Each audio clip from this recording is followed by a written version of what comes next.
Good morning বন্ধুরা, আমি আজকে তোমাদেরকে ডিমের রেসিপি করে দেখাবো। প্রথমে কড়াইয়ে তেলটা গরম করে নিলাম, তারপরে ডিমটা ছেড়ে দিলাম।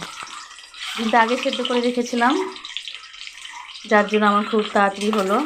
ডিমটাকে ভেজে নিচ্ছি, গরম তেলে একটু হলুদ আর লবণ দিয়ে ডিমটাকে ভেজে নিচ্ছি। নেওয়ার পরে তারপরে আমি আগেই আলুটাকে সেদ্ধ করে রেখেছিলাম। ডিমটা ভাজা হয়ে গেল, ভেজে উঠিয়ে নিলাম।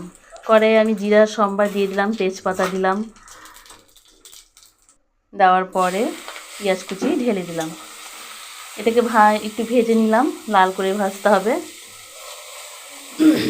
ভেজে নিলাম। ভাজার পরে একটু রসুন কুচি দিয়ে দিলাম, কাঁচা লঙ্কা দিয়ে দিলাম, দিয়ে এটাকে ভাজছি। একটু লাল লাল করে ভাজলে জিনিসটা টেস্টি হবে। একটু টমেটোর কুচি দিয়ে দিলাম, দিয়ে এটাকে একটু ভেজে নিচ্ছি। এর মধ্যে হলুদের গুঁড়ো দিলাম, অল্প অল্প লবণের গুঁড়ো দিলাম মাপ মতো।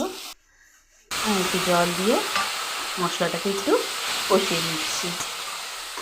তোমরা নিশ্চয়ই বাড়িতে ডিমের এই রেসিপিটা করো, আমিও করছি। এখন এটাকে একটু ভেজে দিলাম। মশলাটা কষানো হয়ে গেল, তারপরে সেদ্ধ আলুটাকে আমি দিয়ে দিলাম। এইভাবে মশলার সাথে সেদ্ধ আলুটাকে নাড়াচাড়া করে একটু কষিয়ে নিচ্ছি। তারপরে একটু আদা বাটা দিলাম, জিরের গুঁড়ো দিলাম। বন্ধুরা, আমার এটা করতে তো খুব ভালো লাগছে, তোমরাও বাড়িতে করবে। তারপরে একটু শুকনো লঙ্কার গুঁড়ো দিলাম, দিয়ে মশলাটাকে আরেকটু কষিয়ে নিলাম। নেওয়ার পরে মাপ মতো জল দিয়ে দিলাম। বন্ধুরা, আমি এই ডিশটা আগেও করেছি, আমার খুব ভালো লাগে, তাই তোমাদের সামনে এটা আমি করে দিলাম। তরকারিটা ফুটতে শুরু করলো, তারপরে ভাজা ডিমটাকে এর মধ্যে ছেড়ে দিলাম। এখন মাপ মতো একটু গরম মশলা দিয়ে নিব, ঝোলটা একটু ফুটুক।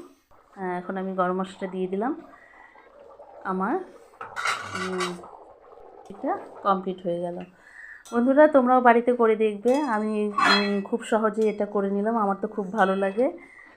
এটা খুব সিম্পল একটা রেসিপি। আপনাদের যদি ভালো লাগে আপনারা বাড়িতেও করবেন, আর আমার চ্যানেলটাকে সাবস্ক্রাইব করবেন, লাইক করবেন, কমেন্ট করবেন। Thank you.